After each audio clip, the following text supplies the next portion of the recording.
Olá, seja muito bem-vindo a mais um encontro do nosso programa Terra, meu amor.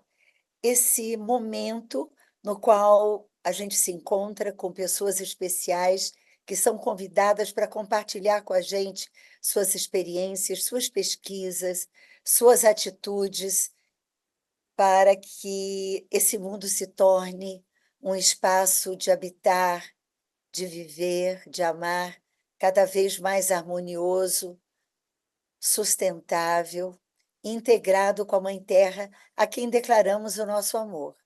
E hoje nós trouxemos uma pessoa especial, um grande amigo que vocês vão conhecer logo depois que eu ler o poema que sempre trago para abrir o nosso trabalho. E o poema que eu trago hoje é um poema da nossa linda e amada poetisa Cora Coralina, cujo título é Das Pedras. E a Cora Coralina nos diz assim: ajuntei todas as pedras que vieram sobre mim. Levantei uma escada muito alta e no alto subi. Teci um tapete floreado e no sonho me perdi. Uma estrada, um leito, uma casa, um companheiro. Tudo de pedra.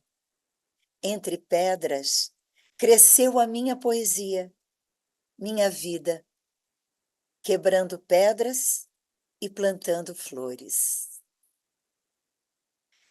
Então, essa mensagem de hoje do Terra, meu amor, que sim, estamos enfrentando grandes desafios e podemos transformar essas pedras, que são os nossos desafios, em catedrais, em jardins.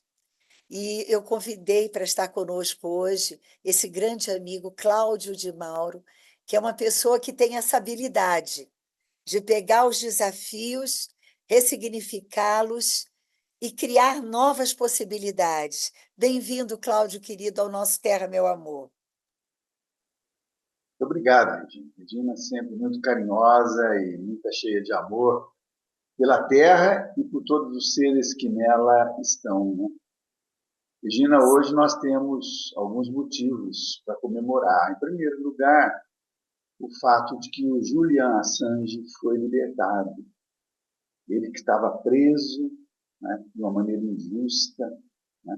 Ele agora está voando, neste momento, está voando para a Austrália, que é a terra onde ele viveu e nasceu. E ele tinha sido preso, passou durante alguns anos preso, e não era justo, não era justo. Então, são avanços que nós estamos Sim. conseguindo vislumbrar, perceber, que é muito bom. Sim, sem dúvida, Cláudio, porque nós vivemos um momento, né, que certos aspectos que foram dogmatizados, estigmatizados, estamos tendo a oportunidade de ressignificar tudo isso, trazendo para nós, como humanidade, né, o que nós podemos potencializar para vivermos melhor. Então, eu acredito que, embora seja ainda no seio da nossa sociedade algo não muito bem compreendido, o que significa a descriminalização da maconha, porém, eu creio que, com esse passo importante dado pelo STF, a sociedade vai ter oportunidade de se apropriar dessa discussão e não ficar à mercê de fake news ou de manipulações de informação, né? Isso é liberdade, isso é confiar na inteligência do outro. Antes da gente prosseguir, se você me permite, eu queria apresentar você para os nossos telespectadores. Então, Cláudio Antônio de Mauro, ele nasceu no estado de São Paulo, em Lins. Ele se cursou bacharelado e licenciatura em Geografia. Ele cursou mestrado e doutorado na Universidade de São Paulo e ele recebeu um mestrado do professor Aziz Nassib, né, Absaber, foi orientado pela professora Olga Cruz, ele faz questão de honrar esses mestres. Eu acho lindo isso, viu, Cláudio? Ele foi coordenador da Comissão de Meio Ambiente da Associação dos Geógrafos Brasileiros, foi docente da Universidade do Estado de São Paulo, o campus de Rio Claro, e da Universidade Federal de Uberlândia. Também foi prefeito reeleito do município de Rio Claro e presidente dos comitês das bacias hidrográficas dos rios Piracicaba, Capivari e Jundiaí. Foi assessor da ANA, Agência Nacional de Águas, e membro da comissão organizadora do primeiro Simpósio Brasileiro de Geografia Física e do primeiro Encontro de Geógrafos da América Latina. Então, vejam, e eu pedi para ele enxugar. Então, vejam que currículo vasto que nós temos hoje, a graça de ter com a gente no Terra Meu Amor. Cláudio, eu vou começar nossa conversa te fazendo uma pergunta. A gente sabe que, ainda mais depois de todos esses episódios na mídia sobre a enchente no Rio Grande do Sul, né, esse movimento das águas reivindicando seu espaço, né, essa denúncia de que nós não estamos lidando adequadamente com a água. Então, tudo isso a gente está refletindo sobre essa realidade que nós precisamos aprender com a água. E você foi presidente do Comitê de Bacia, a gente sabe que o Comitê de Bacia é um parlamento das águas, é uma instância da maior importância para a gestão. Então, eu gostaria que você compartilhasse com a gente sobre essa sua experiência no Comitê de Bacia Piracicaba, Capivari, e Jundiaí, e trazer para os nossos telespectadores por que precisamos fortalecer os comitês de bacia hidrográfica. Moxe, pergunta bonita. Então, na verdade, os comitês de bacias hidrográficas, como você disse, são o parlamento da água. Os lugares onde se dão os debates da utilização das águas em uma determinada bacia hidrográfica. A bacia hidrográfica tem uma importância enorme, porque todo escoamento de água de chuva que não infiltra e que não evapotranspira, escoa superficialmente, vai para os rios e, consequentemente, caracteriza a bacia hidrográfica. Portanto, a bacia hidrográfica não é o rio, é todo o território que recebe as águas de chuva ou que tem águas por transposições, enfim, isso é a bacia hidrográfica. A bacia hidrográfica ela é constituída de municípios. Os municípios têm seus limites administrativos dentro das bacias hidrográficas, né? Alguns têm a sua sede municipal dentro da bacia hidrográfica, outros não. E o Comitê das Bacias do Piracicaba, Capivari e Jundiaí, o PCJ, ele, na verdade, tem um número muito grande de municípios envolvidos. São mais de 60 municípios envolvidos.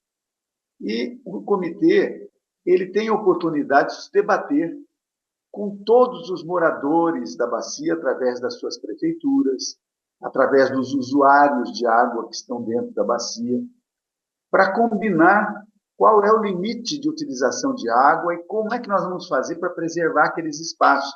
Porque esses territórios, se nós não tivermos o cuidado necessário, eles vão entrar em deterioração. E, com isso, então, a bacia hidrográfica e a água que vai para os rios também chegará deteriorada. Então, é importante que os usuários de água, e é importante a gente distinguir o que são usuários de água. São aqueles que captam a água para um sistema produtivo. Então, por exemplo, o setor da irrigação, o setor da indústria, o setor da energia elétrica, o setor da navegação, o setor de turismo, que também se utiliza da água como um componente para poder vender os seus negócios, as suas circulações. Então, essas pessoas têm que se reunir em torno de um comitê para combinar como é que nós vamos fazer o uso da água dentro da nossa bacia sem esgotá-la. E isso é muito importante, porque em muitos momentos, Regina, nós tivemos que fazer reuniões para estabelecer limites da retirada de água dentro da bacia. Porque alguns setores estavam pretendendo retirar mais água do que era disponível. Então, nós primeiro precisamos saber qual é a quantidade de água que tem dentro da bacia. Quem são os usuários? Quem é que precisa da água? Quanto de água cada um desses setores precisa, para nós fazermos um planejamento, para não esgotar a bacia hidrográfica. Isso é muito importante. E para utilizar a água sem provocar impacto dentro da bacia. Claro que toda forma de utilização de água gera algum impacto, mas que não seja um impacto que traga consequências desastrosas para a bacia hidrográfica, né? No meu entendimento, essa é uma das questões que precisaria ter sido tratada, por exemplo, nas bacias hidrográficas onde está o estado do Rio Grande do Sul. Sim, Aí muito houve uma falha. importante. Sim, porque tem diferentes propósitos, né, ali, as comunidades. Então, tem produção agrícola, tem as comunidades indígenas ali, né, os povos originários. Então, assim, tem diferentes linguagens de ocupação do território, e essa observância talvez não tenha sido realizada, efetivada, para que a gestão do território pudesse ser democraticamente ocupada e o uso da água também, né. Cláudio, diga uma coisa aqui, como é que é uma composição de um comitê de bacia? São usuários, o governo também faz parte do comitê de bacia? Sim, os governos. Porque, por Os exemplo, governos. quando você tem uma bacia hidrográfica que está só dentro de um estado, essa bacia hidrográfica é de domínio do estado. Mas quando você tem o rio que nasce no estado e corre em outro também, então é rio de domínio da União. A bacia do Piracicaba, Capivari, Jundiaí, PCJ, nasce no estado de Minas Gerais e drena o estado de São Paulo. Por isso, então, nós ali tivemos a inauguração do primeiro Comitê de Bacias Hidrográficas nacional, federal, no governo Lula, no primeiro governo Lula, em que a Marina Silva era a ministra do Meio Ambiente e ela foi a Piracicaba para nos dar posse. Eu fui o primeiro presidente a assumir o comitê do PCJ após todo o processo de confirmação, né? Porque esse comitê é um comitê federal. Então, os estados, portanto, nesse caso, o estado de Minas Gerais e o estado de São Paulo têm representantes, o governo federal tem representantes, e os municípios, que têm seus territórios drenados pela água dessas bacias hidrográficas, eles também compõem o comitê. Isso, então, no âmbito do Estado, né? Mas, como você disse, tem os usuários. Quem são os setores de usuários? Aqueles que eu estava me referindo na questão anterior. Então, o setor da irrigação, o setor do saneamento básico, tem uma importância enorme no sistema de recursos hídricos, porque capta água para abastecimento das cidades e depois lança, muitas vezes, nos rios, os dejetos, né, dos esgotos domésticos, residenciais, e também os esgotos, às vezes, do setor produtivo, do setor industrial, né? Na área rural, o esgoto do gado, né? Seja de animais de porte médio, como os porcos, né? Os suínos, como animais de porte adulto, grande, como o O gado, gado. né? Então, tudo isso. Agora, como você falou, Regina, eu acho que é muito importante nós entendermos que tem aí, além do setor do Estado, além do setor de usuários, tem a sociedade civil, que é fundamental na administração do comitê. Porque os usuários, quando eles têm consciência, eles procuram fazer uma administração das águas dentro dos limites estabelecidos pelo comitê. Mas quando não tem esse cuidado, e o Estado não tem um papel de regulação, a sociedade civil tem que estar ali presente para apontar os problemas, para disputar esse tema, porque o tema água é de uma importância extraordinária, não há vida sem água. Sim. Né? Então, a Cláudio, água, você está querendo falar, né, Regina? Passo para não, você, não, então. eu só queria aproveitar essa sua fala, não perder a oportunidade, que você trouxe a importância da participação da sociedade. E aí eu queria aproveitar essa sua fala para te fazer uma outra pergunta. Nós estamos vivendo um momento de transição ecológica.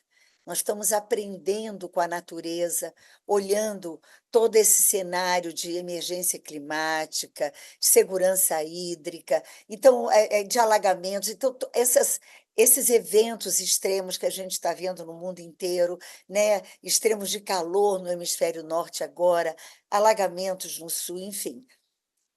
Eu queria saber qual é a sua opinião a partir dessa sua experiência, Cláudio, com comunidades, nesse espaço de integração, de diálogo. Como é que você vê caminhos para que cada vez mais a gente possa convocar a sociedade, a cidadania, para se engajar nesse momento de transição ecológica planetária? Olha, Regina, no meu entendimento, eu sei que também é no seu, não é possível haver democracia sem presença e participação dos movimentos sociais, dos movimentos populares em especial, moradores das bacias hidrográficas, os povos originários, os quilombolas, todos aqueles que vivem no determinado espaço, eles têm que participar, eles têm que ser convidados a participar, os ribeirinhos, né? Tem que ser chamados, porque, na verdade, os ribeirinhos é que sabem até onde a água chega no período das cheias. Não é verdade? Às vezes nós, das universidades, eu sou um professor de universidade, agora aposentado, mas até agora há pouquinho estava trabalhando dentro da universidade, muitas vezes nós da universidade achamos que nós somos os técnicos, os competentes para tratar do assunto. Mas nós precisamos cada vez mais ser humildes e compreender que, na verdade, a população, em geral, tem contribuições a oferecer. E, principalmente, aquelas pessoas que moram nas proximidades dos rios, nas áreas dos ribeirinhos, né? Essas pessoas elas têm que ser convocadas, chamadas para participar, têm que ser ouvidas, mas têm que ser ouvidas com generosidade. Não é apenas ouvi-las, mas é efetivamente assumir compromissos com elas, comprometer o nosso projeto de construção social com essas comunidades. Isso é fundamental. As populações originárias, principalmente aquelas que têm origem no nosso planeta, que têm origem no nosso território, elas vivem por décadas, por milênios dentro do nosso lugar. Portanto, elas aprenderam a viver aqui. Elas sabem como viver. Nós chegamos depois, né, através dos processos migratórios, e então nós chegamos e achamos que nós é que sabemos tudo. Mas, na verdade, se nós não ouvirmos essas populações, nós não teremos um futuro que tenha consistência. Então, no meu entendimento, todos os processos, isso é na educação, isso é na saúde, isso é no planejamento dos recursos hídricos, e isso é essencialmente na cultura. Eu costumo dizer, durante o período que eu fui prefeito, nós dizíamos aqui em Rio Claro, a cultura é a mãe. É a cultura que é a mãe. Porque é através da cultura que nós vamos aprender sobre o nosso convívio com o nosso território, né? Então, esse é um processo que nós temos que modificar o entendimento que a sociedade, de maneira geral, tem. Valorizar ciência. Ciência é fundamental, né? Mas a cultura e as características de expressão dos lugares têm que ser valorizadas.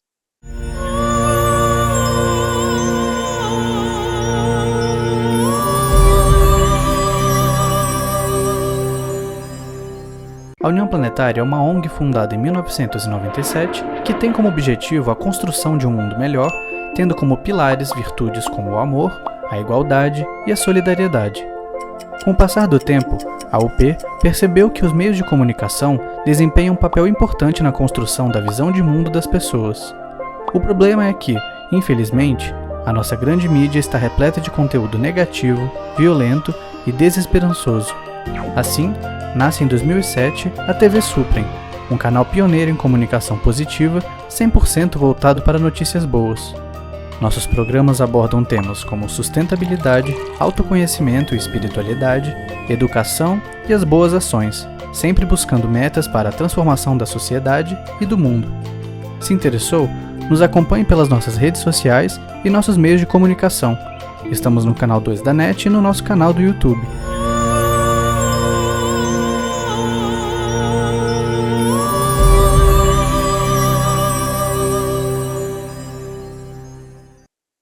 Cláudio, você tocou num ponto importantíssimo, que é o seguinte: nós aqui no Brasil temos 5 biomas maravilhosos, temos um cenário de abundância. É claro que a gente sabe que as águas não são distribuídas equanimemente no território, porém temos aquíferos fantásticos, como o Guarani, como aquele que foi descoberto lá em Alter do Chão. Enfim, então nós temos um potencial extraordinário. E essa diversidade de território, essa diversidade de biomas, ela precisa ser traduzida nas iniciativas das políticas públicas, porque os diferentes biomas têm demandas diferenciadas também. E o todo precisamos preservar a biodiversidade.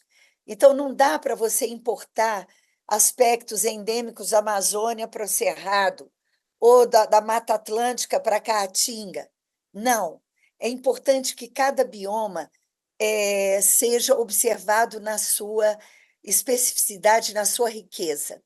Então, nesse momento que a gente está vivendo de transição ecológica, como é que você está vendo essas iniciativas que estão acontecendo atualmente a partir de estímulos do governo, através do plano de proteção dos biomas, por exemplo, o PPCDAN na Amazônia, e eles estão querendo fazer um plano de proteção também da Caatinga, do Cerrado.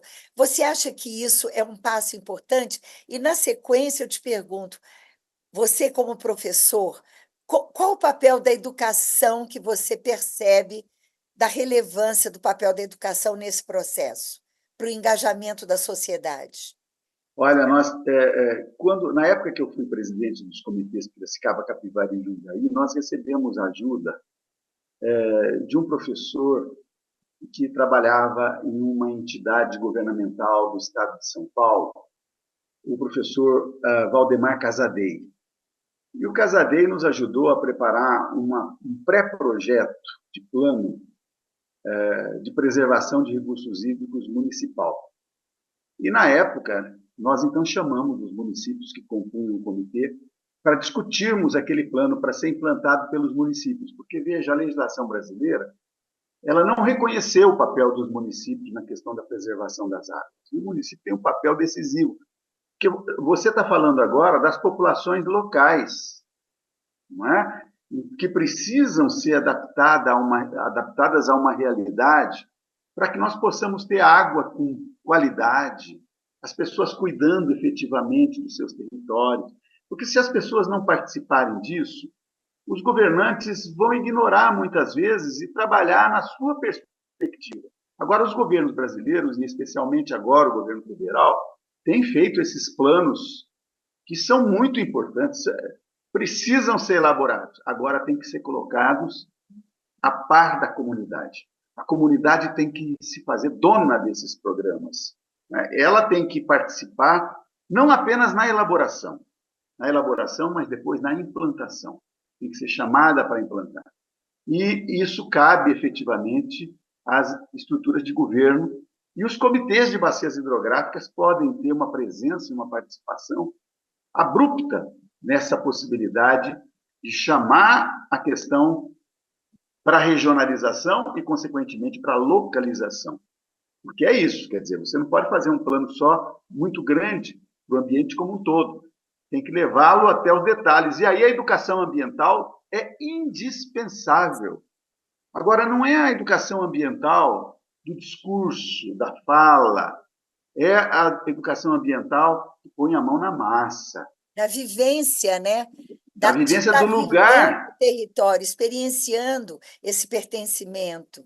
Exatamente, isso é absolutamente indispensável, né? Que as pessoas, as crianças, nossas crianças sejam formatadas nesse processo, né? Num processo de construção coletiva.